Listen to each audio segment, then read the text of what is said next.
So hello everyone, and welcome to yet another part of the level design of Hat in Time, where today we're gonna take a look at Chapter 3.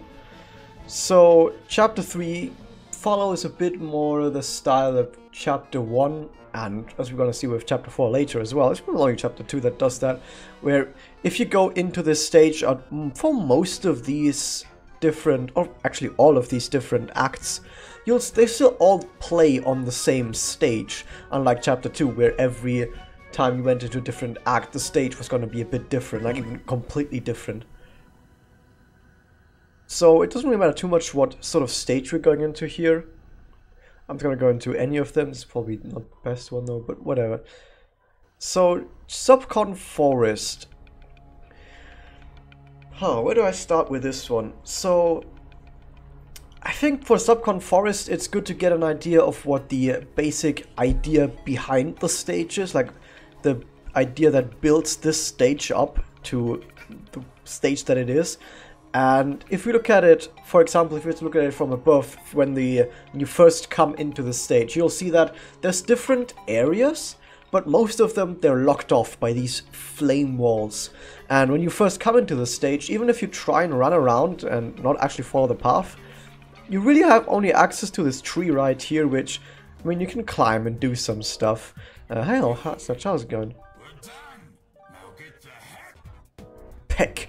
You can, like, climb this tree, but all these other different areas, they're going to be blocked off by walls of fire. So you can't really do anything here.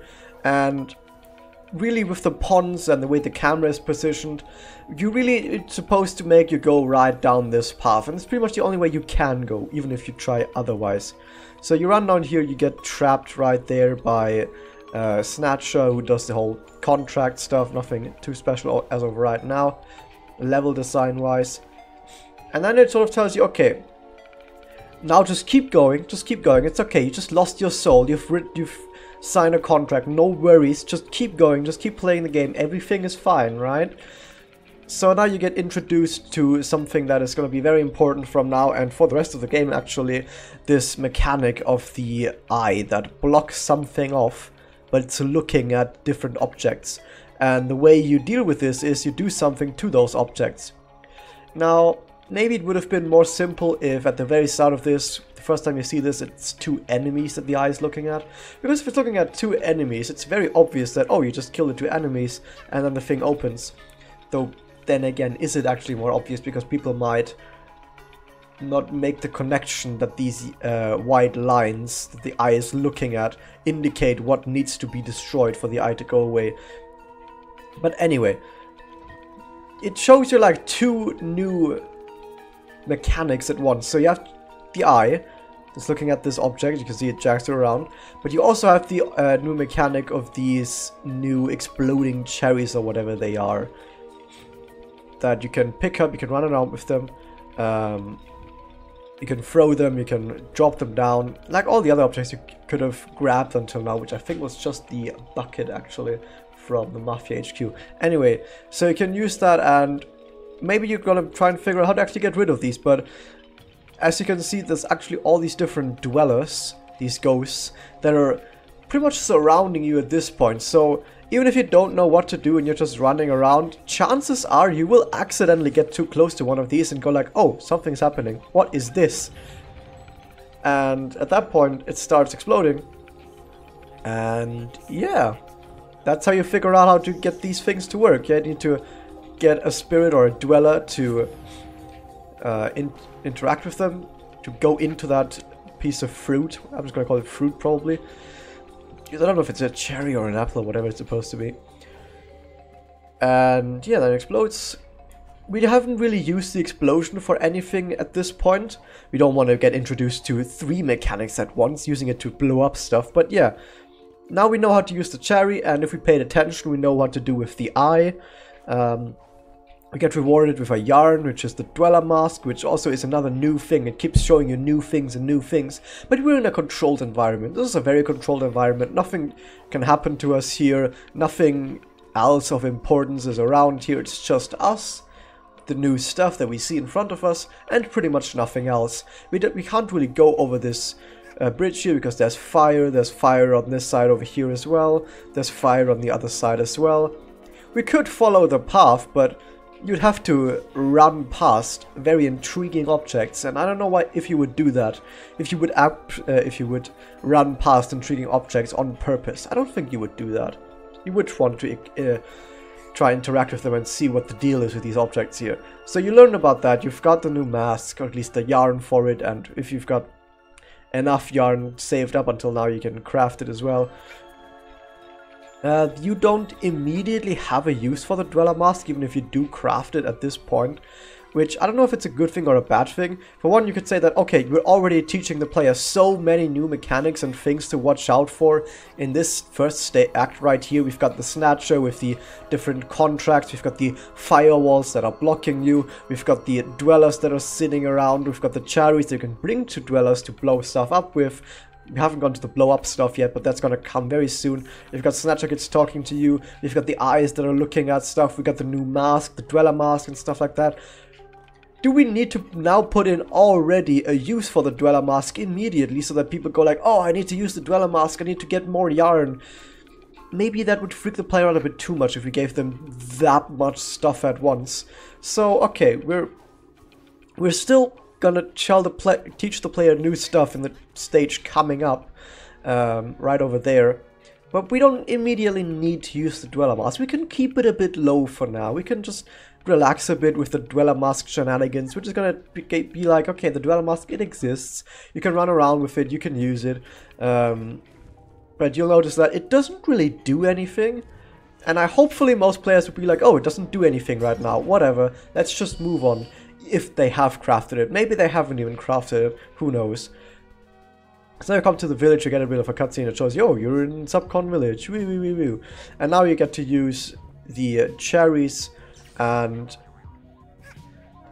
it pretty much shows you that you can blow stuff up with it. For the most part, you can see it over here, where you have a cherry, and you have a spirit, or a dweller right next to it. And you're going to be wondering, okay, now I can get this to blow up, but what do I do with it? I don't know what I do with it. It keeps coming back, and the dweller also comes back. And even if you don't know that this right here is going to be important, you can just move on right now. You can just move on for the most part.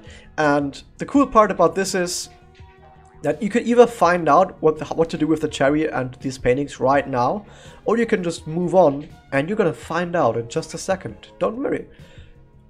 So you come around here, and this is maybe a point where I'm not really exactly sure why it's that much of a problem.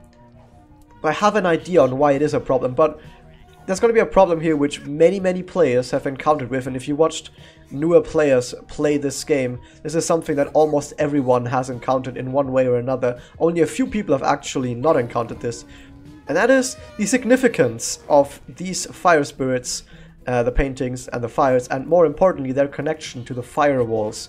So when you first come here, maybe you don't even notice the firewalls around the edge too much, because they're not blocking you from anything that you want to go to. There's no landmarks over there that you want to go and explore. You don't care about anything that's over there. You're in the village and you want to kill the spirits. That's what your current goal is. So you can maybe make the connection that, okay, you need to follow these little purplish lines to do stuff with the paintings. And I mean, it tells you that, hey, you come over here, 1 out of 4 paintings, and they even tell you, like, yeah, they're being memers of 2017. You know that nowadays memeing about dying is, you know, the hip thing to do, which I don't really like. I much rather like wholesome memes, like not memes about how much you want to die and how much everything is shit, but memes about how great it is to be alive. Watch some wholesome meme, guys. That's my tip of the day for you guys. Get some wholesome memes in there about how great it is to just enjoy life with friends. It's much more wholesome than all those other negative memes. Anyway, so now that we know about the paintings, or rather that we've got the idea that, okay, we need to do something here with the fire, with these spirits, with paintings, because it tells us paintings, you can see that the picture of the painting is burning up, and it shows you, this is something cool, where if you can't make the connection immediately that these purple lines are supposed to show you to these different paintings, it's very good that you get this shot right here, where you can see the entire picture in like in one frame. We have the fire, you have the line, and then you have the painting. All in one picture. You don't need to run around, move the camera too much, be like, oh, I don't know what does everything mean, and then be like, here, wait, maybe you don't even see the purplish line too much from right here, like maybe you don't even see the purple line and you pick it up and you don't notice that the purple line actually had a significance here.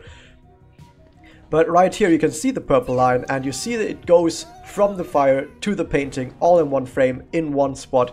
If you just take just a split second to look at this picture, you're gonna be like, oh, I see what the purple lines do, great. And so you pick it up, it showed you towards the fire, so I mean some people try and give it to the spirits, which okay, but once you try and go to give it to the spirits and it doesn't work, throwing it into the fire is the only other thing that is even possible in this situation, so people will figure it out. So I haven't talked about the problem yet. I'm gonna come to that big problem that I was talking about earlier, but let me just keep talking about the painting ideas here. So now we have the line that is going over here to this painting, and this is where everything falls into place, where even if you don't know that we can blow up the ice with the painting, once we come over here and we realize that, oh, this ice, we can't destroy it, it can't be broken, we can't get to the painting. This is usually the problem where people really should figure out that you can do this at this point, and people do figure out at this point. I haven't watched the stream yet where people didn't figure out that you can destroy the ice with these pointing, with the fruits. That's the important part. But the thing is, I think I always need to mention this, that, oh, people need to figure stuff out at some point or another. Like, of course, if you play the game and you get to that point, you're like, yeah, of course I can destroy these with the fruit. Why is this even a big deal that I was able to figure that out? I thought it was very obvious. And yeah, that's something that you don't... This is what I really like about good level design and good game design. You don't realize that you're learning something important. You don't realize that you've learned about the eye that looks at the different objects that you need to destroy in order for the eye to go away. You maybe don't realize that you've learned about how you use the chariot to not just light it on fire and then blow it up, but also blow stuff up with it. Because if the game design and the level design is good, stuff like that just happens without you being aware of this. But we've all had these situations where you play a game and you get to a point where you don't really understand what you're supposed to do. There's like multiple objects there and you're like, this is not supposed to be a puzzle. Did I miss something? You're like, did I miss something? I don't understand what's going on here.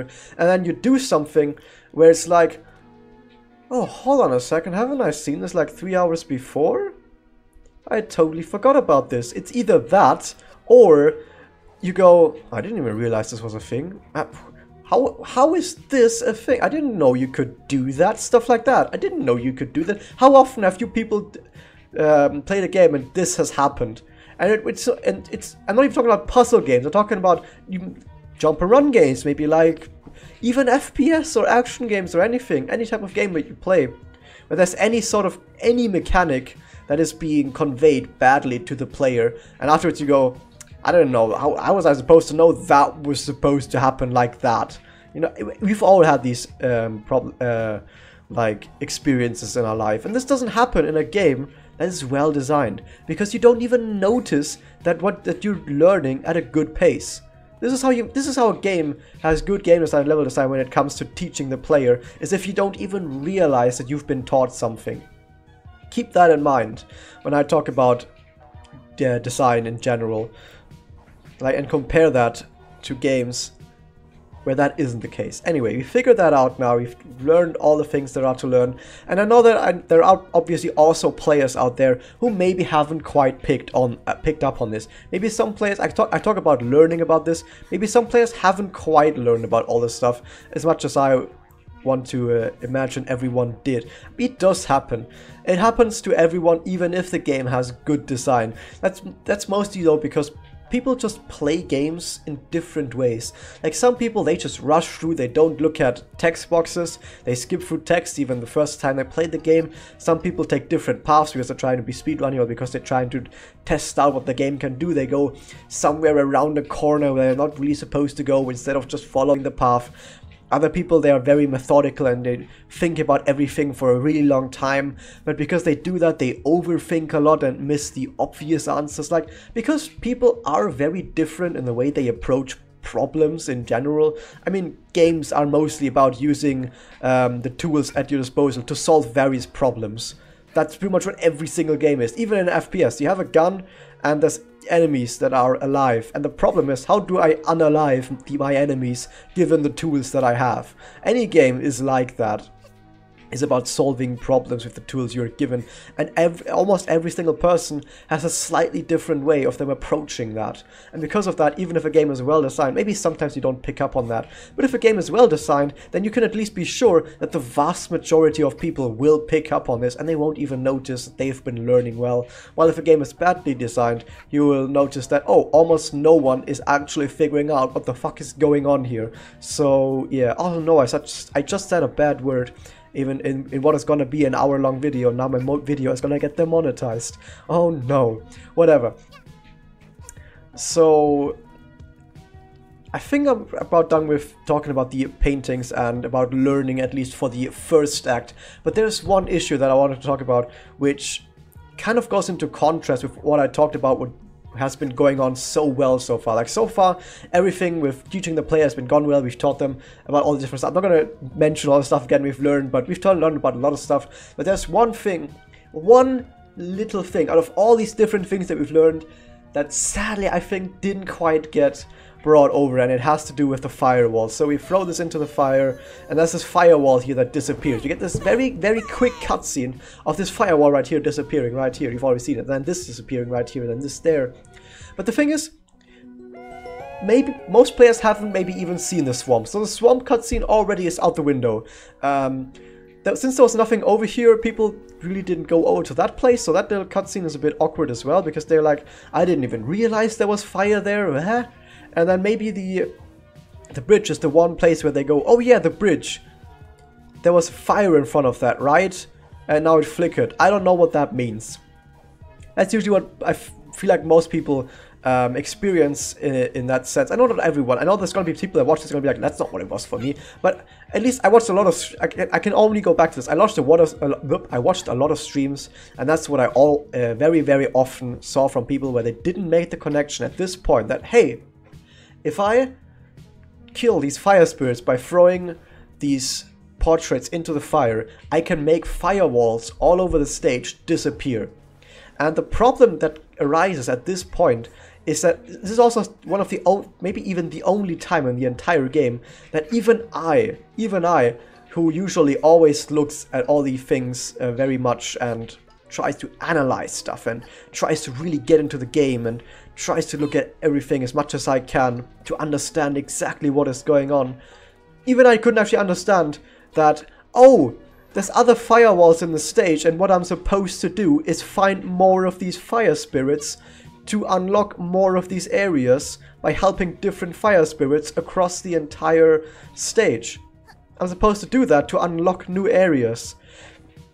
And I think the reason why I didn't make that connection is, at this point, what it seems like is, when you help these fire spirits, and what I thought, and what I heard other people say as well when they played this, I thought that this was something that was only for this act. This act is about killing the fire spirits. This is what this act is about. And we've had a lot of acts already, like this is chapter 3, we've seen a lot of the game already, where we had different tasks. Maybe there was a task to turn off the lava valves in the first chapter. There was a task to kill a boss. There was a task to solve the murder. There was all these different tasks that we do. And I thought, and many other people thought at this point, oh, killing the fire spirits is just the task that we did for this stage. It was a one-time thing for this act, and now it might not happen again.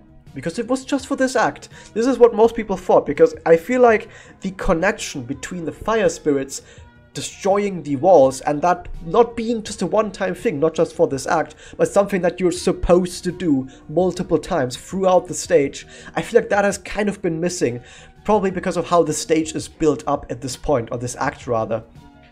Because this act is all about killing the fire spirits. It ends with the fire spirits, and once you kill them, you get the timepiece for it. So it feels like that was the task. That was the important task. And hello, welcome to the stream, Ray, and how's it going, man?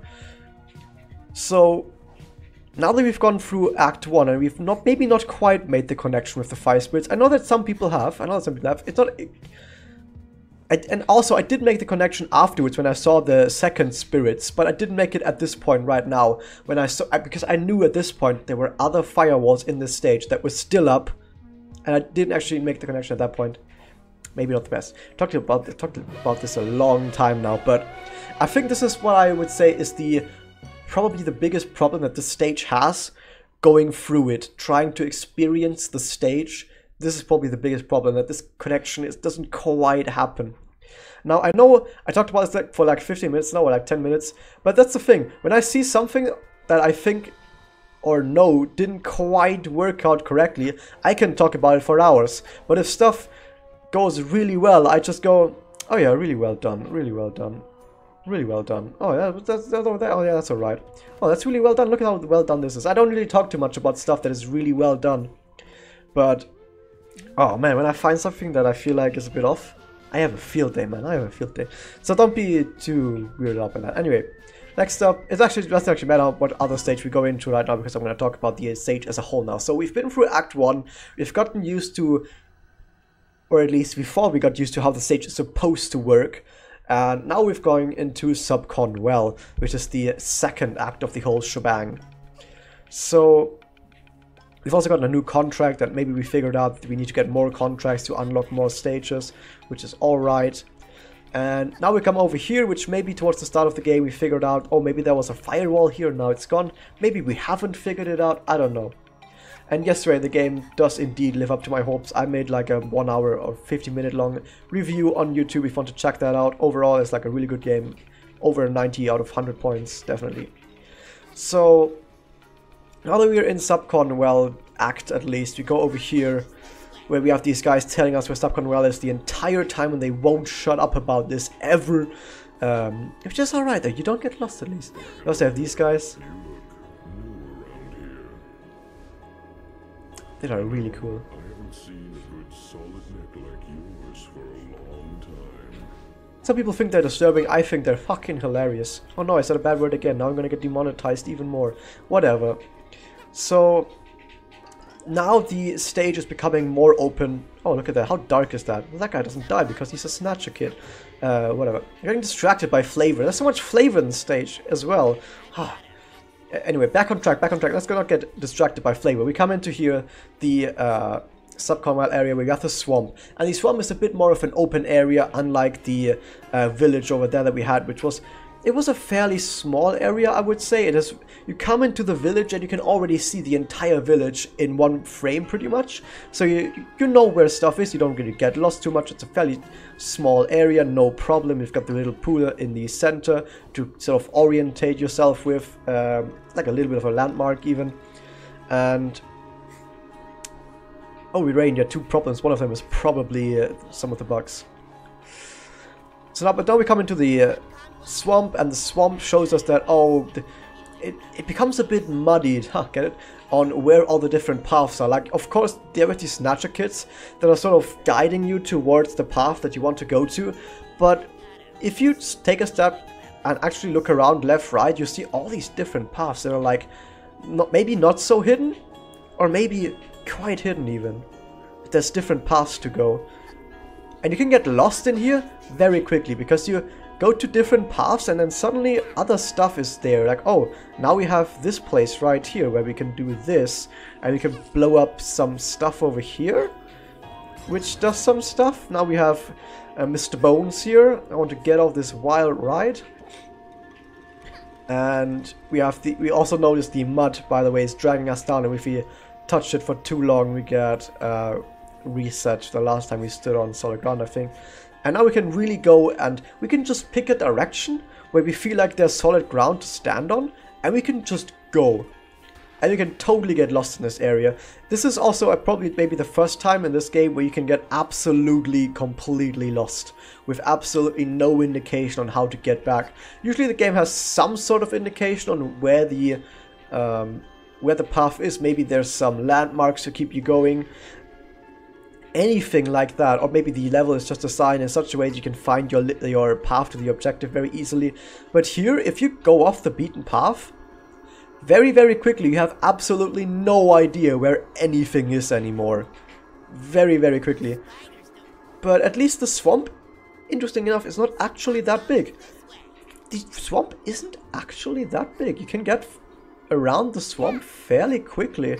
And if you're going around for a while, you will actually realize that, oh, I've already been here. At least if you kept all the different places you visited in mind. So now we've actually already gone for the entire swamp almost. Like I said, the swamp is actually fairly small.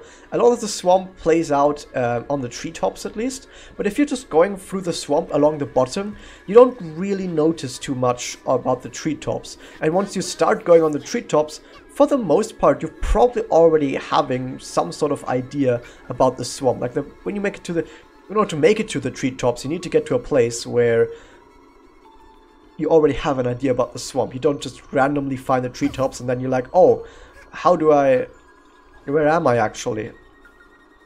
So I like that idea at least. So what else do we have about the swamp? In general, I do actually like the swamp. Something that I thought was actually cool is that when you come in here and look at the camera, how the camera is positioned, when you come into the stage, it doesn't quite point directly towards the well, which would be over here. It doesn't quite go directly over to the left. It is pointed a little bit towards the right, actually. And that's not an accident, because on the right here we have the spirits. We also have this little face right here. Isn't that cool? Now, one problem that I had, though, very, very sad problem that I had in Moody Maze Marsh in Yooka-laylee as well, though, there's like this one tree, or these like two trees, that if they were gone, in my opinion, would have been way better. It's such small stuff, but it's actually not that small at all. First off, if this tree had been gone, you could see this face here. Actually, okay, it's just flavor, it doesn't matter. More importantly, this means that when you come in here, and because this tree is blocking your view to the right, even though the camera is kind of pointed towards that way, you kind of feel like, oh, you're being guided towards the left, so you turn the camera like this and boom, you just went past the spirits. You have the spirits right here, and it's absolutely paramount that you get these spirits for further progression through the rest of the stage if you're trying to do more than just the acts. Now you can do, I think, every single act without getting more fire spirits unlocked, but the problem is, I don't think anyone wants to just do the acts. People want to actually explore the stage, get yarn, get relics, get rift tokens, get the rifts.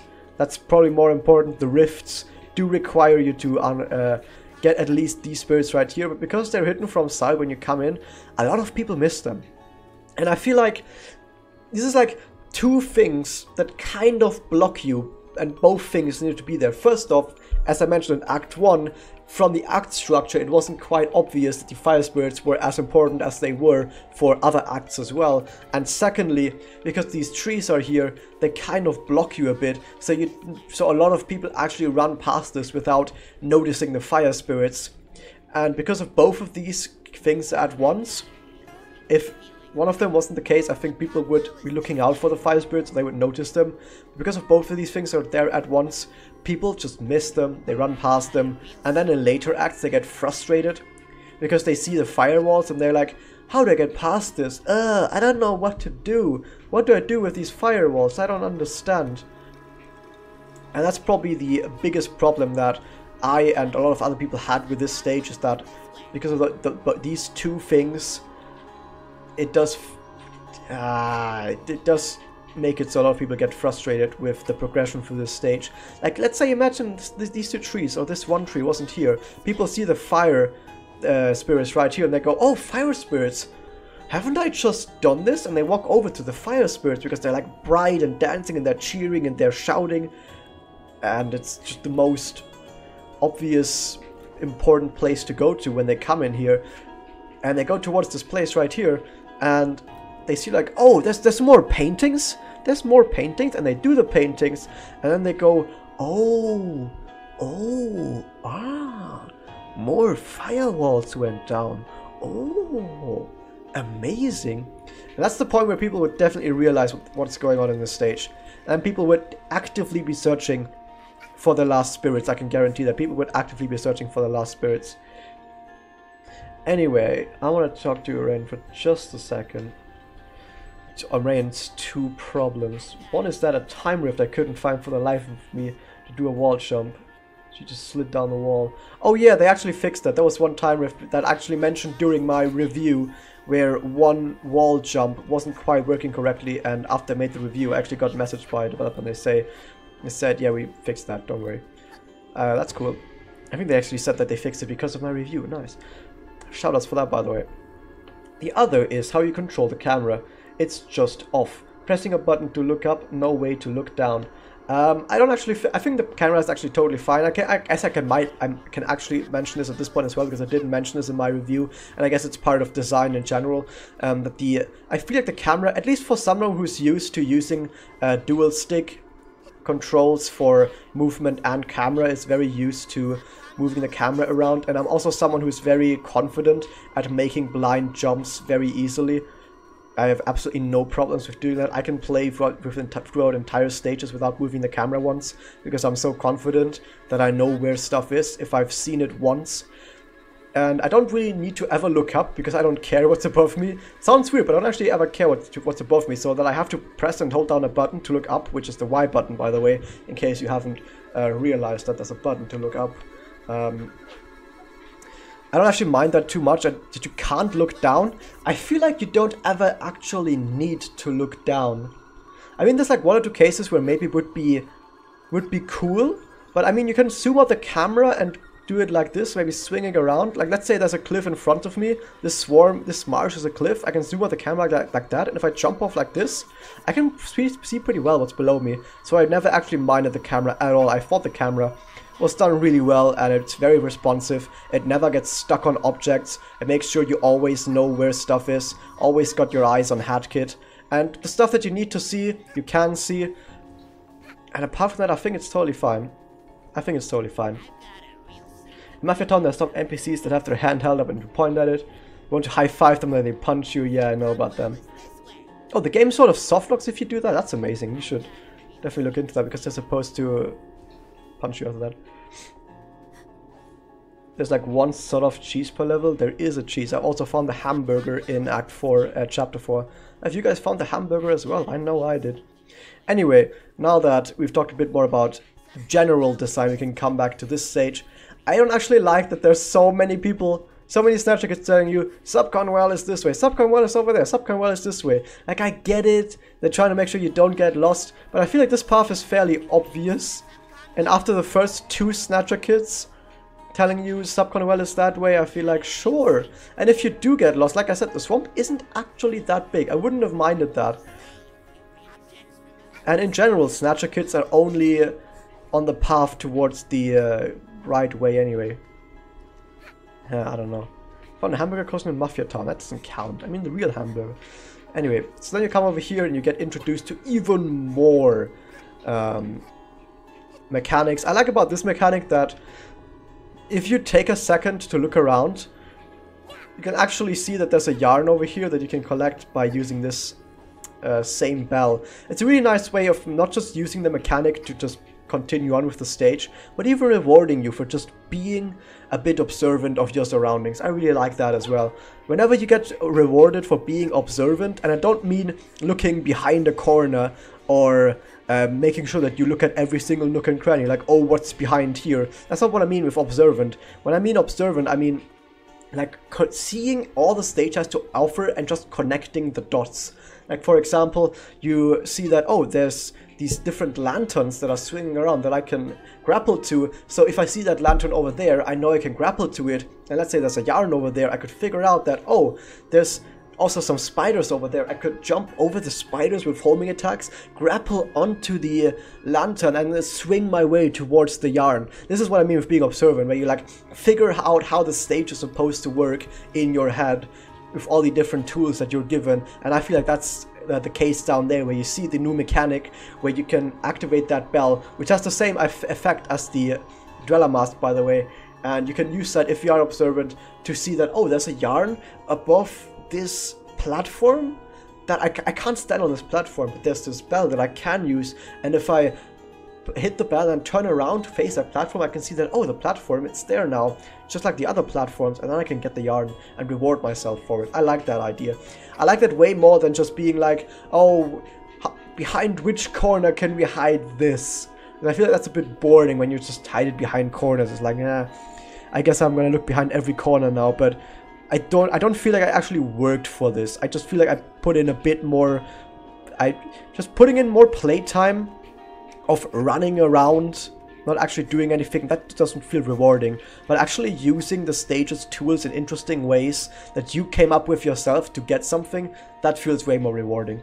So then you go into the well. I don't have that much to say about the insides of the well. We've seen it a lot during the beta as well. Cool part, cool part. I like the climb up and how it gradually makes you solve a little few more puzzles while the water rises. Not that you're ever in any danger. That's like a lot of perceived danger. Like when you're in the well and the water's coming and you're rising up, you might feel like you're in danger because, oh no, water's rising, but you're never in danger, ever. You can go AFK for like half an hour, I think, and nothing happens. And if you fall down, you just fall into the water and then you climb back up again. Woo! Absolutely nothing happens. Which is cool, because it feels very intense without actually being harmful to the player when they screw up. That's a cool thing. I like it when games do that. What else do we have? We have apart from that, these are like the most main sort of type of areas that are in this stage, and from now we've pretty much seen most of the stage when it comes to all the different timepieces. I mean, we have the boss, which is just swinging across a chasm behind the village to one more arena where we fight two bosses actually. That's not really that much of a new area. Then we also have Vanessa's Manor, where you jump across the bridge, and after that it's just a straight corridor with some platforming and some small puzzle solving. And then you have Vanessa's Manor. I want to talk a little bit about Vanessa's Manor. I'm not going to go there right now, but I mentioned this earlier in Chapter 2, where we had the mystery, the murder on the Owl Express, the murder on the Owl Express, and what I said I really liked is you still had the same gameplay, but in a different environment, and that made it feel very amazing, very awesome. Because you were still used to the gameplay, but you was doing something new with it, and it felt fresh without putting you out of your comfort zone.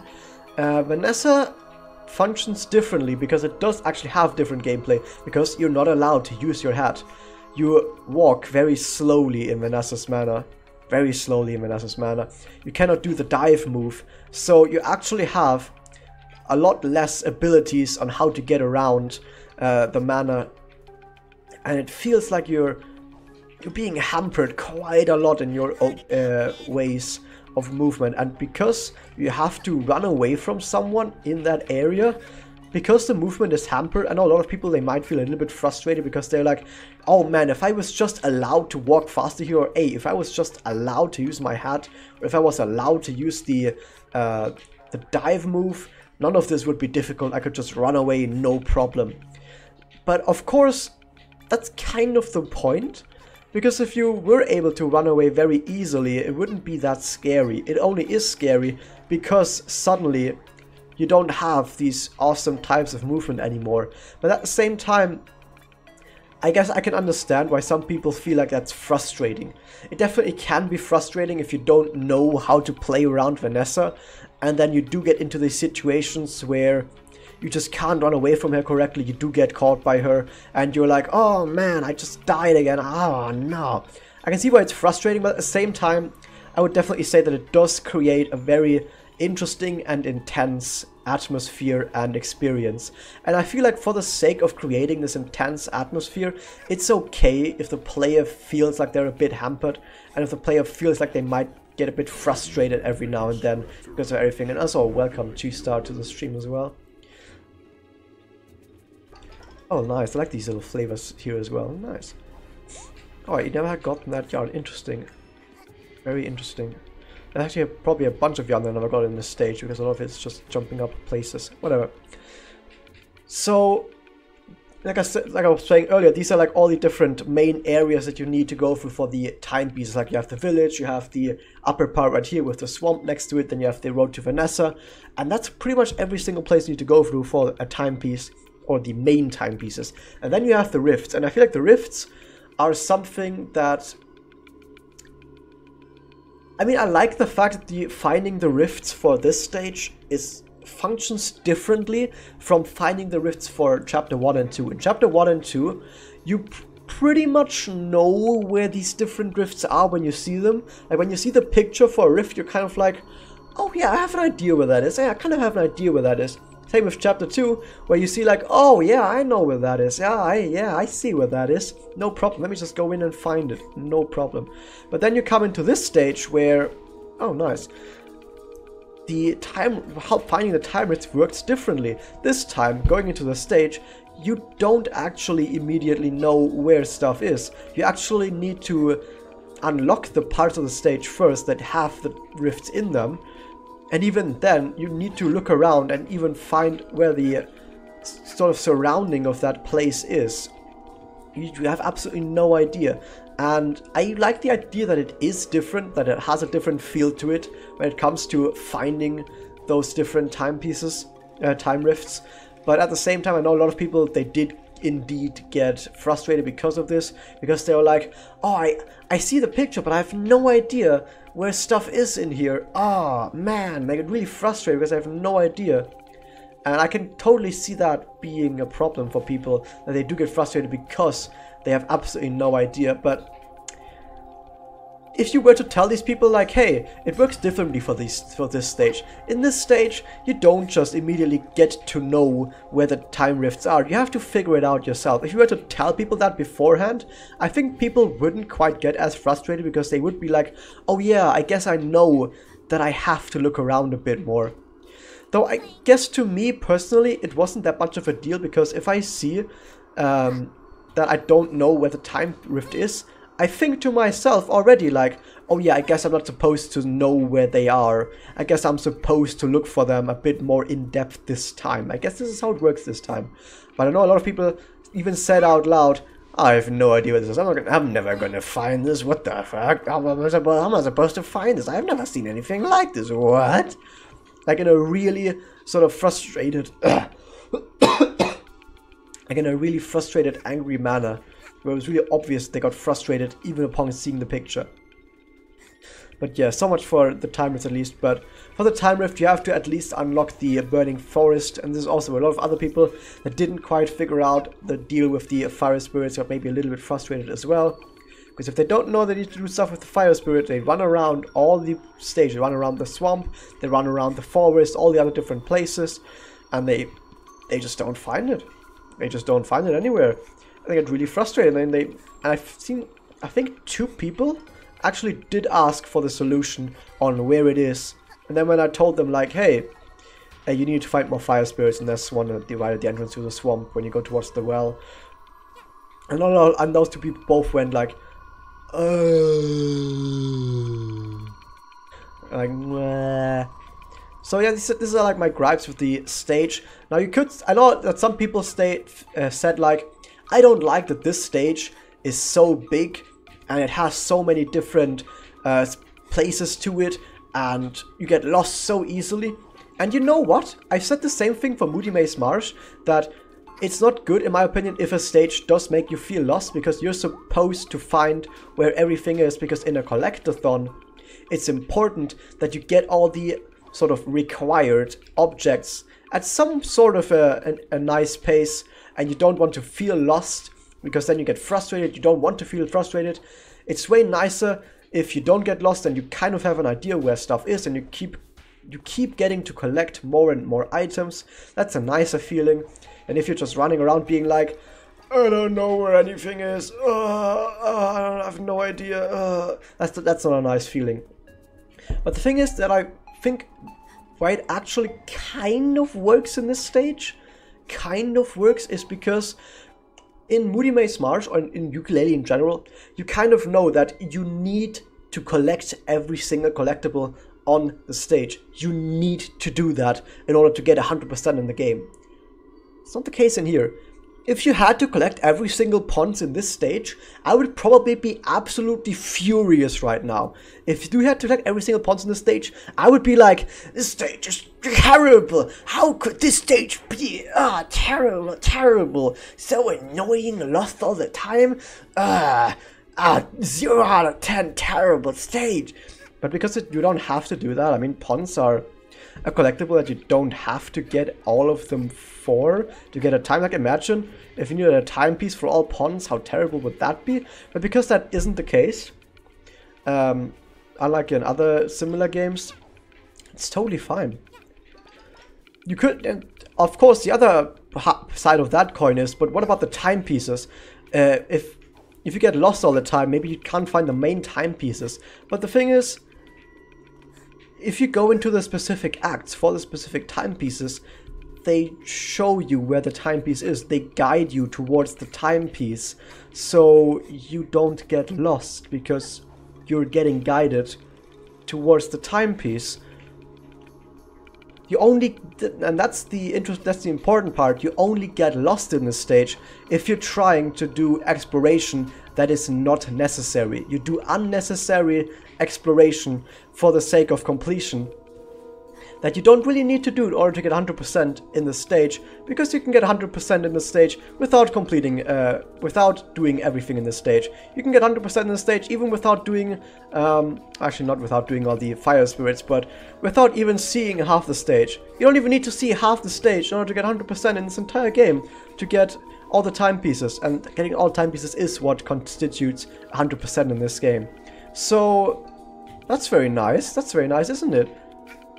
If you want to, you can choose to just go the obvious paths to.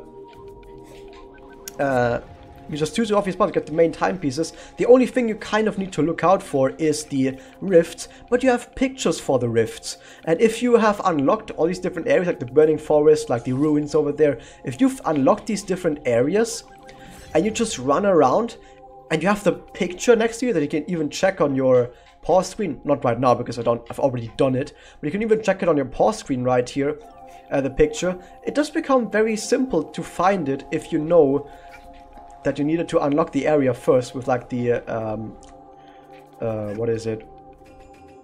With the fire spirits. Once you've done that, you've unlocked the area, you've run around, it becomes very simple to find it, in my opinion, at least. At least I haven't found people that have unlocked the areas looking for rifts and they didn't find them. Most people that I've seen, they couldn't find the rifts because they haven't unlocked the area. They didn't do the fire spirit stuff. That's usually why I see people not finding the stuff. So yeah. So because of all of that, I don't actually mind that you can get lost in this stage. And everything considered, this stage isn't actually that big, at least compared to how fast you can move. You can move really fast in this game, and because you can move really fast, it doesn't feel that big. I mean, imagine if I would just be walking around without sprinting, without diving. I guess the stage would feel a lot bigger, but because I can run and dive and do stuff like this, man, I'm all over the place already. It doesn't feel big anymore. And so if I ever get lost, if I just sprint, jump, and dive in any direction, in just a few seconds, I'll see something that I've seen before already. Very quickly. Very, very nice. In general, I haven't actually said this, but in general, I actually really like the idea of having a stage where you start out and you only really have this linear path, but as you go along, you do something, anything, that unlocks more areas, and then you can go to that area, do new cool stuff there, explore that area, and then within that area you find something to then unlock another area, and it sort of repeats from there. I really am a big fan. I think this is one of the best ways of creating interesting, engaging stages. A lot of cool stages are built like that. I really think that is a really cool way of making stages. You just have to make sure that that sort of, how would I call it, that blueprint of a stage is not too well hidden from the player. This player should feel like they understand that is indeed what is going on, what they have to do, which, like I said, I feel like kind of didn't quite go as planned with this stage, but people did not get that that was the blueprint for this stage. Other than that, I also like the different areas. Once again, I think they're varied. I keep saying this, but it is fairly important, in my opinion, that a stage has some sort of variety in it. And when I say variety, I mean like visually, stuff should look different if you go to different areas. Stuff that's placed everywhere, the doodads and everything. The color palette that's used, maybe the lighting even. It's also cool if the music has a bit of variety, but it doesn't have to, as long as the music is good in general. I also want to have the gameplay have a bit of variety. For example, in the swamp, you need to make sure that you don't land on the ground for too long. You need to keep running, keep making it from safe spots to safe spots. Then the the fire area, you have these different burning buildings that you're trying to climb, trying to get higher, bounce from spiders clinging to lanterns to get really high. Then you have this sort of ruins area over here where you have different buildings, ruins or whatever, where it's like, okay, now everything that you've learned you need to put into effect in a bit for a more difficult pattern. For example, here you have to work to get the fruit. You have to find the correct spirit, which is only one, which is quite a ways away from the fruit. Then you have to go all the way over here and destroy that. And then at this point you have to go up there, go over here, use the dweller mask yourself instead of using a gong. Like, this is a lot more advanced and difficult, where you need to use your abilities in a lot more interesting and difficult ways than all the other different areas you've been to. So also different gameplay over here. So I like that there's different variety. I feel like a good stage, especially one nowadays, where you can make stages bigger and you can add more stuff to all these different stages. I feel like they should have their own variety in them because they can have it. They're not these old games where you only had like a specific set of, for example, if we talk about 2D, you had like a specific set of sprites and a color palette, and that's about it. You had like a ROM with specific tile map in it, and that's all you could use. You couldn't really do too much variety, but nowadays you can go absolutely wild. You can go absolutely wild. Absolutely. By the way, have you ever realized that this thing is actually supposed to be a giant timepiece that has been shattered? You know, this is imagine this is a giant timepiece, imagine it, that has been shattered. You can kind of see it because this is like the stuff that's on the side of the timepiece. You have gears, you have the central part, which is the glass, and you see the top of the glass as well. It's a bit rounded. You see the more stuff around the top. Yeah, it's a giant timepiece that has been shattered. Amazing. I know, it is amazing. So what else is about the stage? I think that's actually, for the most part, it about the stage. I don't think I have anything else to add about this. Like I said, I like the idea behind it. I like the atmosphere. I like the variety to it. I like the different gameplay. I like the different acts to it. I feel like maybe the blueprint for the stage, even though it's a cool blueprint, wasn't maybe brought across to the player just as well, and therefore people might get frustrated figuring out how the stage is supposed to work, stuff like that. But still, for the most part, I really like the stage. Again, I mean, I'm gonna repeat myself, but I feel like most of the stages, if not all of the stages in this game, are really well done. A lot of focus has been put into not just the different tasks that you're supposed to do for the main timepieces, but also the different tasks that you can do just wildly running around the stage, just having a good fun, and how everything is supposed to work out. Like a lot of effort and focus has gone into making sure that this has been crafted as well as it should be. Of course, it doesn't mean it's going to be absolutely perfect, but it still is a really great stage, like almost the other stages in this game. So yeah, I think I've gone on for like 50 minutes about this, but I think we're about done. Once again, if you feel like I've missed something, which some people out there probably feel like I have, because, I mean, I've talked about this for 50 minutes, but even so, I feel like I've missed it. Like, even I think, oh, I've probably missed something, but no use thinking about it for too long now. Instead, I'm probably just gonna end it here. Not the stream for you guys watching the stream, but the video for YouTube about this level. And if you guys have any more ideas, of course, feel free to write them in the comments below. So yeah, that was it for that video, and see you then for chapter 4, where it's gonna get crazy. Okay, that was